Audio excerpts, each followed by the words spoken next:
Ayun guys, itatry ko din itong laing ng Jing's Cuisine. Kasi hindi ko na gustong tikman yung mga ulam nila dito. Nakakasawa eh. Tapos, ayan, lagyan ko lang siya ng konting tubig. Dito ko lang siya sa ko iinitin. Tapos, ganyan lang siya.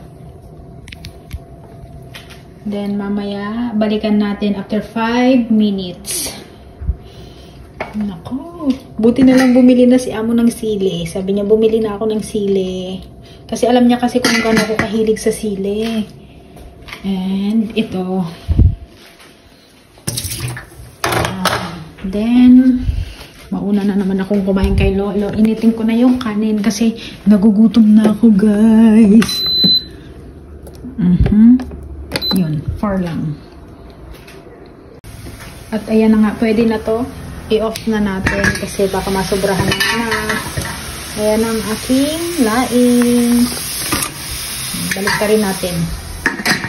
O, diba? Tapos may sili pa. Wow.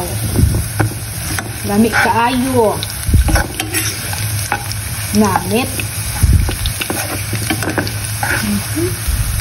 Tapos lalagyan natin ng konting asin. Kunti lang. Para lang magkalasa ang oil. Diba? Honey.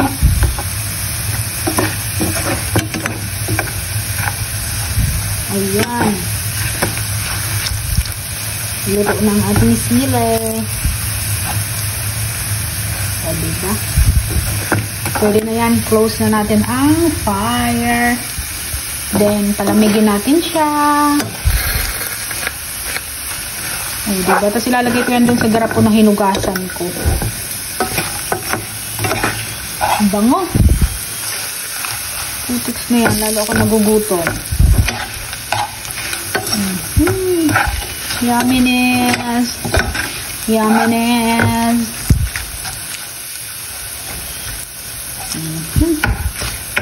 Hindi kasi ako makakain ng walang sili. Alam mo naman yan. Pero, syempre, pag nagda-diet talaga,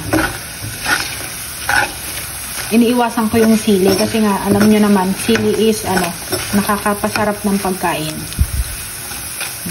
Okay na yan. Palamigin na natin dyan. Kasi lalagay na natin yan sa garapon. And ayan, okay na yung laing.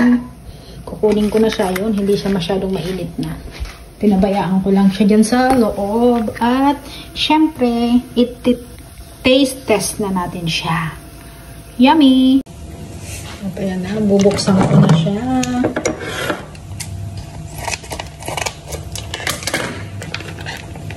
Yun. Oh, init. Grabe ang gata.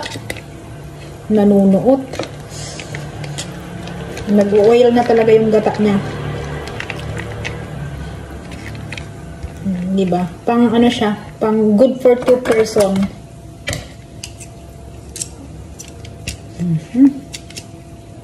Ilang kayang kaldero ng kanin ang makakain natin nito. Yummy. Sarap.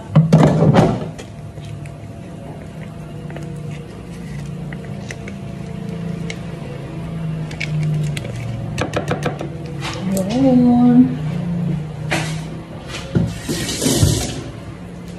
At kukuha na ako ng rice. Titikman ko siya.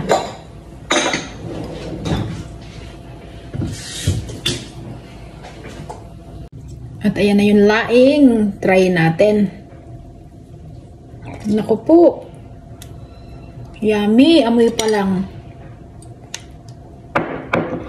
May sili. May sili. At may baboy. Ayan o. Try ko.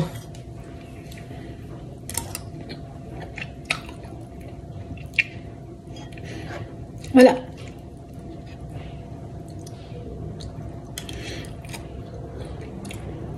Grabe, ang sarap.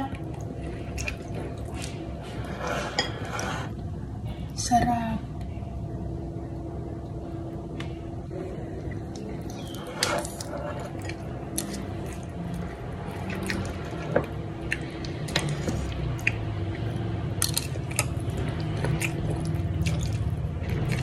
Grabe yung gata.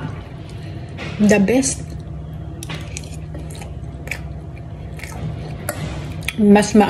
Medyo maanghang siya kaysa doon sa ano. Ginataang tulingan. Grabe. The best.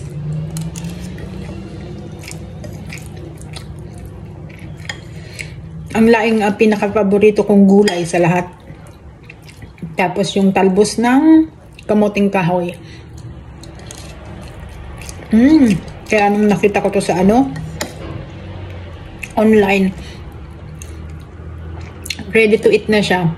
Hindi ako nagdalawang isip na umorder. Tikim pa lang yan, ah. Grabe, the best, the best. Para ako nasa Pilipinas.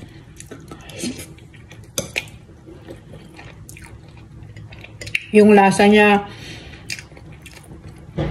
medyo maanghang. Yung combination ng sugar at salt, sobrang ano. Ganito yung timpla ng gusto ko sa laing. Especially, Bicolana ako. Laing is life talaga.